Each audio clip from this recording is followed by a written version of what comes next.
Go ahead and peck your dookie chicken. Go do what you do best. Go ahead and peck your dookie chicken, and the Tigers will do the rest. Take the fish out of water and try to make it. How's it going, everybody? I am Brian Knight. I am not Bobby Durkins, at least not right here. If you're brand new here to the show, welcome. If you are a returning guest, what is wrong with you? You showed back up. Thanks for joining me. This week, we're going to talk about the 2023 college football schedule, week 3. So I've went week 0, 1, 2. The next number, I know. The count from Sesame Street would be very happy. Week 3. Before I dive into that, if you're new to the show and you haven't subscribed, hit the subscribe button and turn on the notifications. It's free. It's free and it's free. The notifications is that little bell, and it'll let you know when I'm going live. Hit the thumbs up. I appreciate it. So this past week, or I say past week, the past few days, I've actually had my very first guest on.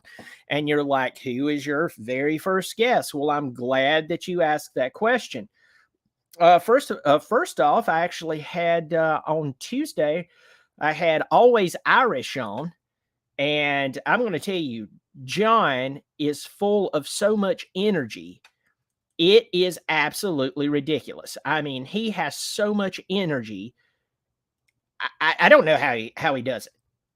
I mean, I really don't. I really, really don't. And that was Tuesday at 3:00. Tuesday at 7:00. Yes, I'm a glutton for punishment. I had Sports Talk Jay on. Now, for some reason, I don't have his picture in here, and I am so sorry for that. But I'm going to tell you that John Chapman with Sports Talk Jay, I think he, as far as total entertainment, he's adding clips of iconic scenes. I'm telling you, both of these gentlemen are fine sports analysts. Forget YouTube, sports analysts. But I'm telling you, John Chapman with Sports Talk Jay is just absolutely something else. And he came onto the show, and I've had a lot of people just hitting me up left and right going, wow, that was incredible. A lot of Tennessee Vol fans, I have Notre Dame fans coming on here. And I just want to say to these two gentlemen, thank you so much for coming on my show, because that's a big deal. That is a really, really big deal when someone will come on your show, take time away from their gig, come on the show and talk college football with you. So if you are brand new to either one of these guys, I implore you, whether you love Tennessee or not, I implore you to go and check them out. Check out Sports Talk Jay. In fact, I'm going to pull up the schematics here because I literally just found it as I'm talking. It is that important to me. I want to pull it up so you can see John's channel.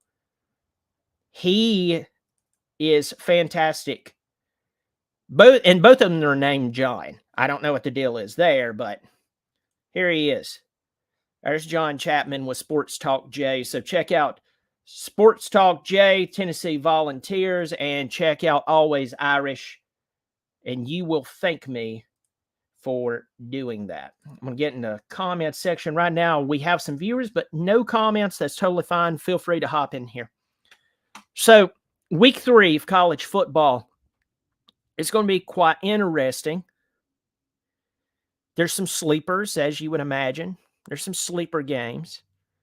There's also some interesting games based on region. And you'll understand what I'm saying here in just a moment. So I'm going to share my screen with you so you can actually see this. And this is courtesy of FBSschedules.com. And I will, after the video, I will leave a link. In fact, I'll take the link right now just in case you want to save it. I'm going to put it in the comments section. Feel free to take that and check it out for yourself. Maybe bookmark it. It's a great way to just quickly check out what games are going to be going on. But I'm going to share my screen, and we're going to dive right in. I don't know about you, but it's the first day of June. I am dying for some college football. So... So it starts off on a Thursday, Bethune-Cookman at Miami. This is September 14th, by the way, Thursday night. Not really a big game, but hey, it's early college football.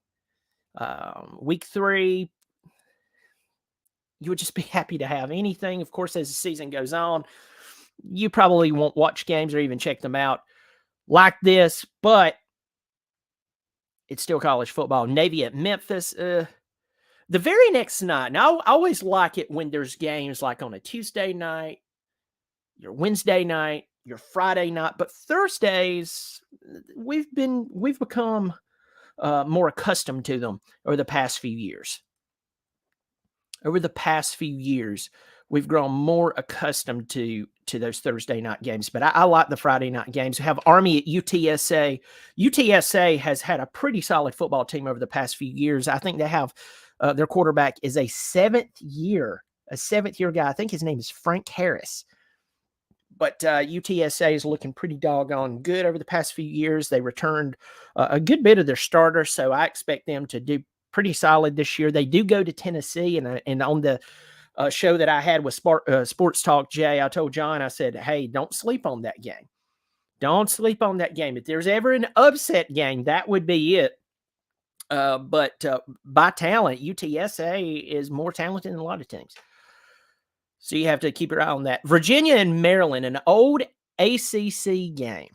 An old ACC game. Those two schools are not too terribly far from each other, but it is a sleeper. Maryland will probably be the favorite there. Of course, Utah State at Air Force. Now, as you can get into Saturday, let's talk about Saturday for a second. There's a bunch of games here. I'm not going to read all of them out for you, but I am going to go over a few games of interest. Some games you'll be like, why did you even bring that up? They're interesting to me. Hopefully they'll be interesting to you. Liberty at Buffalo. Jamie Chadwell, Coastal Carolina's head coach, having to play Buffalo. He's played Buffalo before, but this time he's at Liberty, getting paid a lot more money than what he was being paid at Coastal Carolina. This could be a solid test for him. This could be a solid test for his program. I know that it's not a big game. If they win the game, most people are going to come away and go, he should have won the game. And you're right, he should win the game. But that's going to be an interesting game. The very next one is actually right below it, LSU at Mississippi State. Now, LSU has a lot of expectations on them. They have Daniels at quarterback. They've recruited well. Brian Kelly's second year. Mississippi State, new head coach. Mike Kalich unfortunately passes away right after the season. It's really sad. They'll still be trying to find their footing. In fact, I expect them to do that the entire season. LSU has a lot of expectations on them. And this would be a game that would ruin those expectations. You have a team who really, really wants to do something special in LSU for the entire season. And you have a team who's obviously the underdog, even though it's at their house, who's going to have a problem. They're going to have a problem on their hands, but they're going to fight for it. LSU cannot sleep on this game, and I think most of you know that. Have Timmy Blackwell getting in here. Good morning, buddy. Good morning to you. By the way, I like that thumbnail. That's really, really cool. I like that. The tiger holding the chicken. That's how it always is, except for this past season. Florida State at Boston College. They've already set the game time for this, 12 o'clock ABC. Florida State, the obvious favorite there. Phil Dracovic leaves Boston College. He leaves Jeff Hafley. He's went to Pittsburgh. You don't have to deal with him. Unfortunately, Boston College has to deal with Florida State. They lose Flowers to the NFL draft. I think one of the best wide receivers in the draft. So they're losing a lot. Florida State's going to pound them. The reason I bring that game up is because it is an ACC game.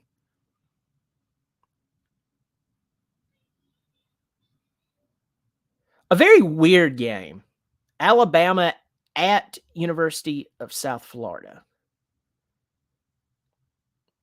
That's just weird, them going to South Florida. 3:30, ABC.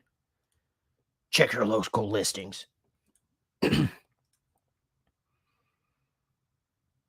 Obviously, Alabama's probably going to beat the brakes off of them.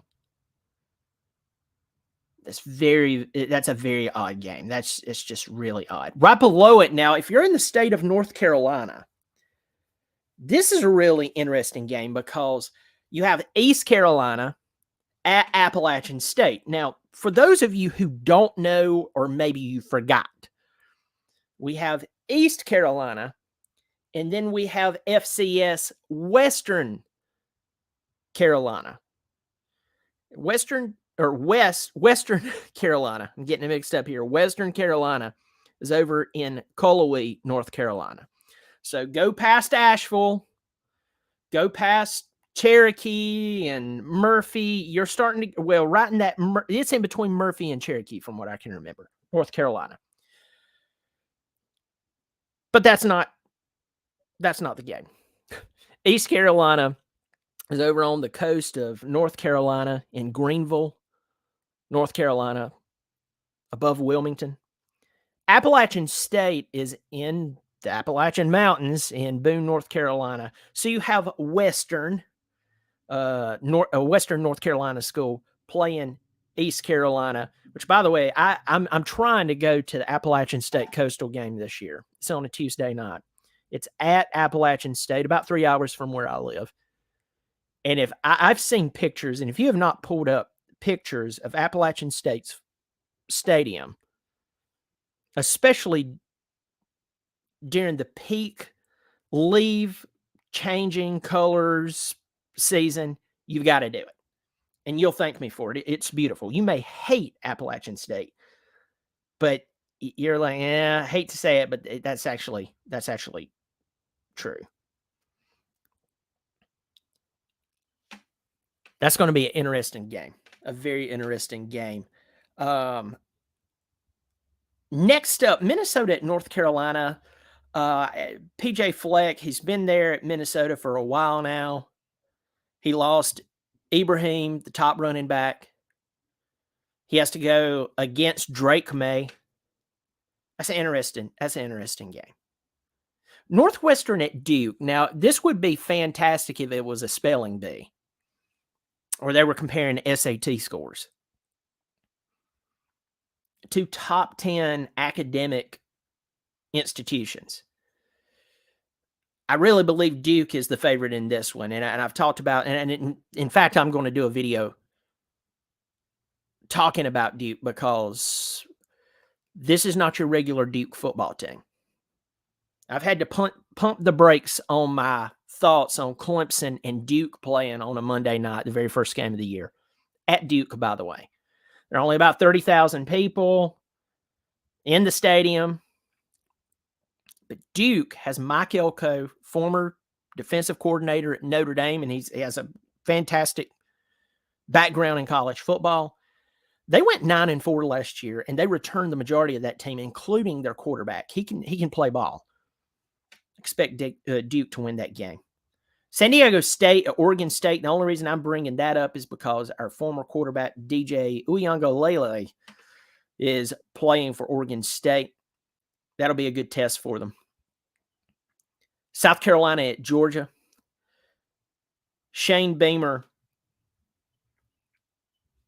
If you're like me and you hate South Carolina, you can't stand them. You find yourself having to admit that Shane Beamer is just a likable guy. And he's a good football coach. You may not like that he's a good football coach, but he is. You may not want to admit to yourself that you do like him, but he's a good football coach. Even losing Todd Monken, I just see Georgia being way too much for them. Way too much. And it's kind of like Tennessee. And I was talking about this with Sports Talk Jay, and go back and watch that video. But everything rides on Spencer Rattler.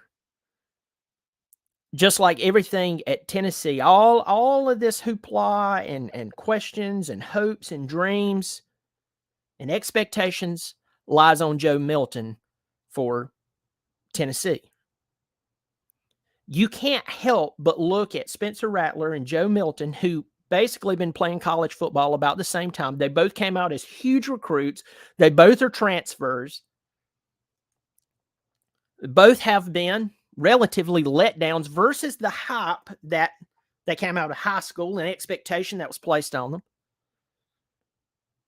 You can't help but look at them and go, everything rides on you. I just think Georgia, with a new offensive coordinator, although Mike Bobo is not new to Georgia, played there. He was the offensive coordinator from 2007, 2014. He's coming back to Georgia.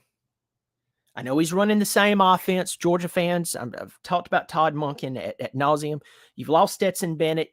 Georgia is going to still be good, folks. Georgia's always had a lot of talent. In fact, we're shocked that over the past 2 years, they actually used the talent that they've always had. They've always been talented. Georgia's always recruited well. That's been the major topic, is that Georgia didn't use their talent, that they hadn't won a national championship sooner because the talent was there. But they did two times in a row. Incredible, just overpowering football team. But this year, losing Todd Monken's a big deal. But in this game against South Carolina, I think they handle South Carolina. I'm just not sold on Spencer Rattler. Now, if he were on all the time, okay. Great. Man, that airplane is flying really low. If you can hear that, man, it's loud. Good grief. All right, we're going to skip on down to a few more games.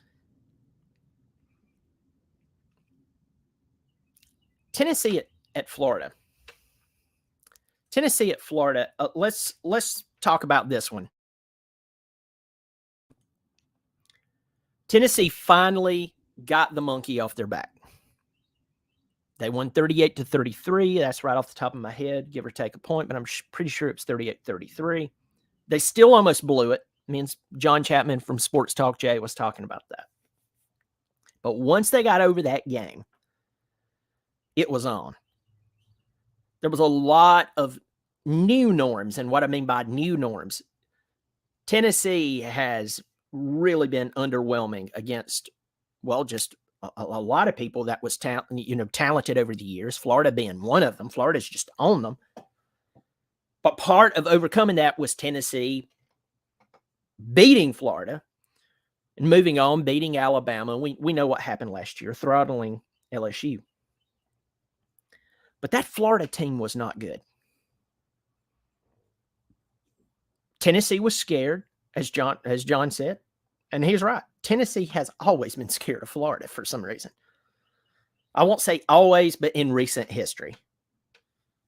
And if you're a Tennessee fan and that offends you, I'm not trying to offend you. I'm just saying go look at his recent history. This is going to be at Florida. It's going to be, according to this, on ESPN, which that would be, this game would have been a fantastic CBS Sports 3:30 ball game. But Tennessee at Florida, and I'm sorry, there is a jet that is flying so low, and this is not common for it to be that low around here. I'm sorry if I seem kind of bothered. That's kind of weird. But Florida lost some talent. And then Florida hasn't been that great. They're what I call a shell of history. They wear the same jerseys, play at the same place, have the same fight song. They have the retired jersey numbers of all the greats that made them Florida. But they're not the Florida that most of us grew up knowing. But they're coming for Tennessee. This is a game that Florida would love to regain their dominance in. This is a game. And if I'm Tennessee, Tennessee's going to have, both these teams had this game circled, but this is a big game. A little revenge is in store. Tennessee is the favorite, in my opinion. Tennessee's definitely the favorite in this game. But with both of these teams, you just never, ever know in this game. Moving on down. Georgia Tech and Ole Miss. It's not a pretty game. Ole Miss is definitely the favorite. But it's an interesting game because you really don't see them playing that much. I know recently they have, but it's really a nonsensical game. Why would they play each other? We have Pitt at West Virginia. That's an oldie, but a goodie. Probably not going to be that great of a game. But for history, that'll be a good one. Another weird one, BYU at Arkansas. BYU and Arkansas getting together. The Mormons versus the Rednecks of Arkansas. That'll be a lot of fun. That day, Florida Atlantic comes to Clemson. 8 o'clock ACC network. The only thing that really sticks out to me about that game is that Tom Herman, the former Texas coach, the former Ohio State coordinator, and I'm going to grab my reference book over here because I want to look up something. This is Lindy Sports.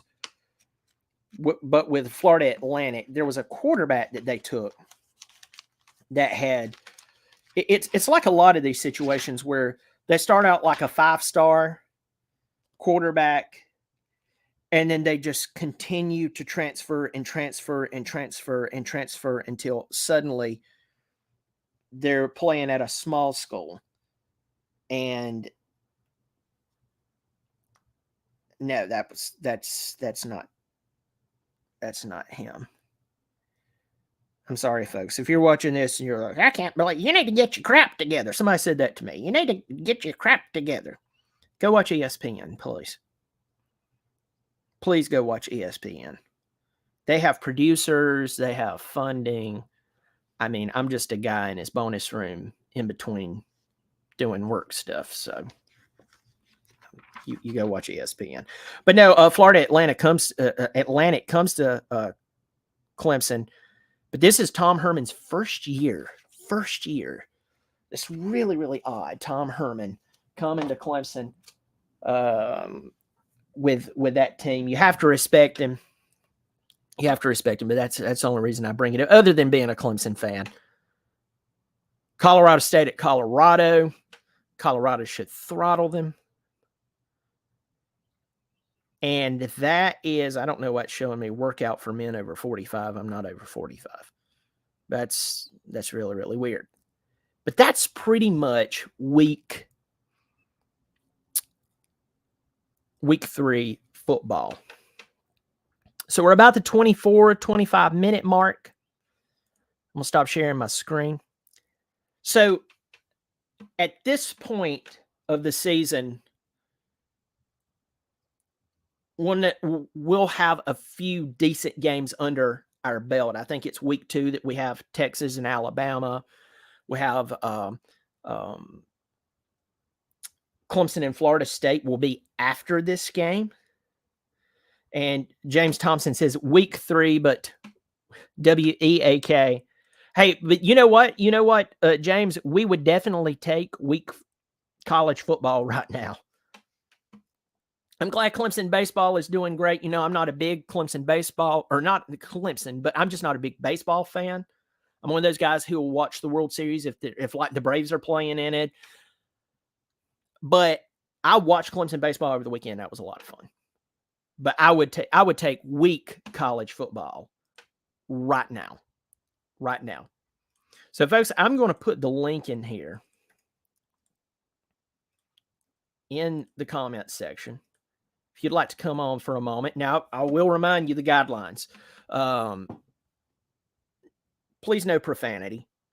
Let's try to stay off of politics, and let's just have a good time. Only come on for a few moments. If no one comes on here in the next few, that's totally fine. But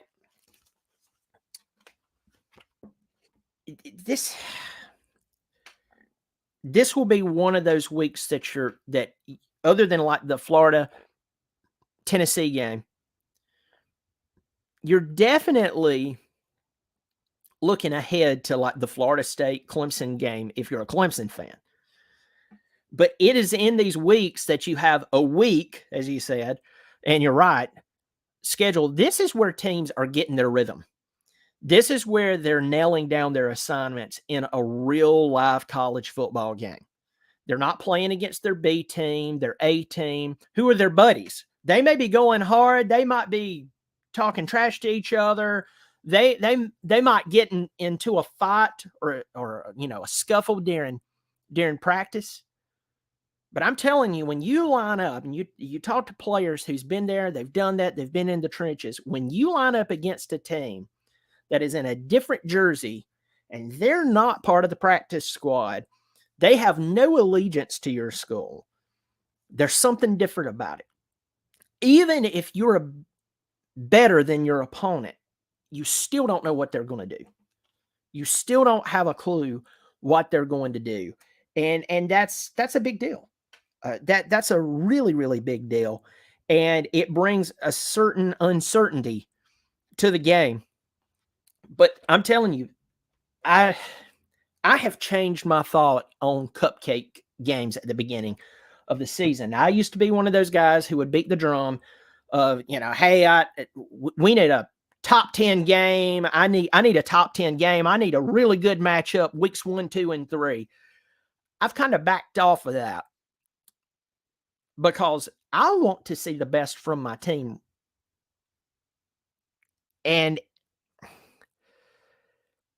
if I'm watching my team have to struggle just because they have some rust on the spindle, so to speak, or maybe they're out of sync, or maybe they have, like us, a quarterback who has the ability to be incredible, and like us, who has an incredible offensive coordinator, but everyone's still learning his system. He's learning his guys. That's what a lot of people forgets.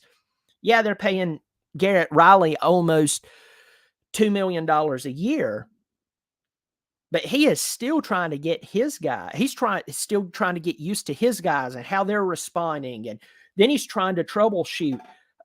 Why are they doing what they're doing or vice versa? Why are they not doing what they should be doing? So I like some glorified practice games. Now, the very first game of the year, Duke, that's going to be much tougher.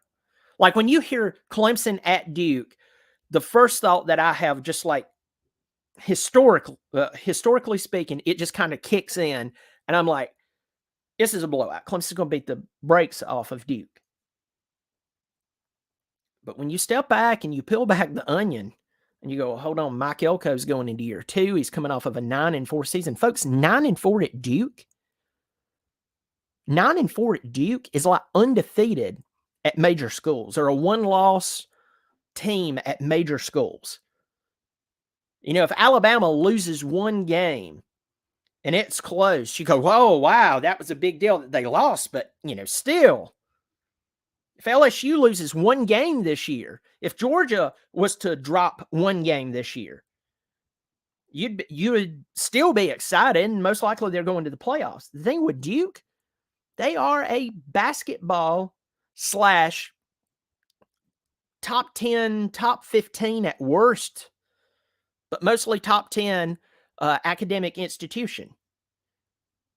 And that Mike Elko did what he did, you have to respect that. So the very first game is not easy for Clemson.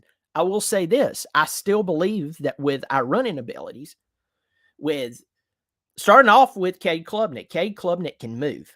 He can move. He's not just going to stand back there and get hit. And by the way, I want to pause there for a second. After the spring game, which is nothing but a glorified practice with fans inside of Death Valley, there was a lot of emotions. I did some videos on that, blah, blah, blah. But there was people going, man, Cade wouldn't stand in the pocket. Well, first of all, remember that if they even think that you touch the quarterback, they're going to blow the play dead. So there's that. Second of all, he is going to move around. He's going to move around anyway, especially when the pocket's collapsing. What's up, Notre Dame 2164? Thanks for hopping in here. But I heard people going, why won't he stand in the pocket? Well, there's that. And then next up, when DJ was playing, at Clemson, and he would stand in the pocket and stand there and stand there and stand there, people started yelling, you got to move. Well, which is it? I know it's circumstantial based on whichever play that you're dealing with, but which is it? But, okay, back on topic. Cade can run the football. Will Shipley can run the football. Phil Maffa can run. Phil Maffa could start at so many other places, it's ridiculous. And can you imagine if Clemson's offensive line was actually really good, what Shipley and Maffa would be doing right now? You're talking about, and I know there's, the offensive line gets lumped in together. There's individual performers who are fantastic and everybody else just terrible. That happens from time to time.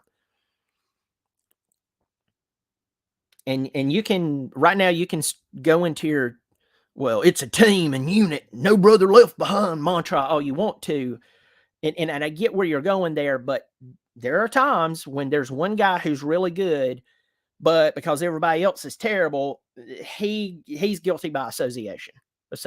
Okay. I get that. But can you imagine what would happen if Clemson actually had a worthwhile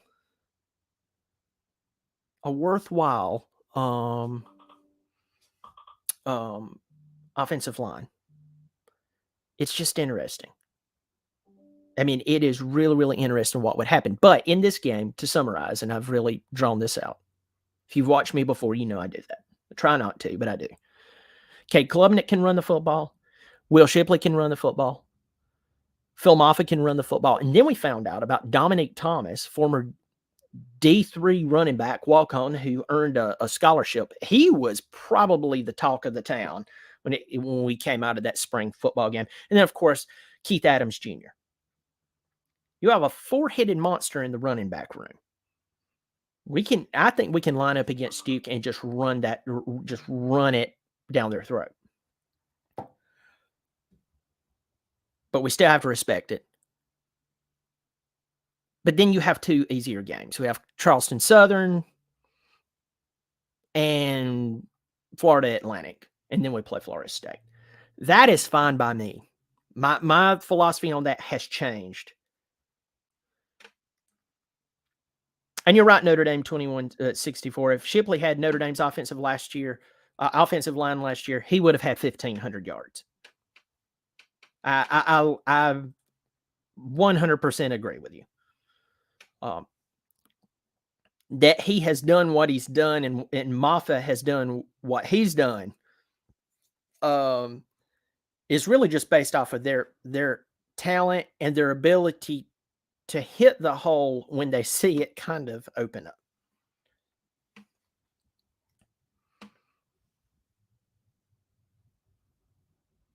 Well, folks, I am going to go ahead and end the broadcast. Once again, if you have not subscribed, hit the subscribe button. It's free. Turn on the notifications. That's a little bell. It lets you know when I'm going live. Sometimes it works, sometimes it doesn't, but it's free too. Hit the thumbs up, if you will. Also, go back and check out the videos that I did a couple of days ago. Had my first 2 guests on, and believe it or not, did it in the same day. Had Always Irish with Notre Dame football. Go check him out. Tell him that Bobby Durkins or not Bobby Durkins sent you. And then that night, I had Sports Talk Jay Major. He's like the budding star of college football right now in YouTube. Sports Talk Jay, John Chapman. Go check him out. Tell him I sent you. But I had them on. Check out those videos. And we will have week 4 up. I'm looking for more guests to come on the show. So I'm reaching out to people. I'm working on a few different people that if I name them out now, you'd probably, yeah, I know them. Or you would be like, oh, I hate them too. Well, good. They'll be on the show.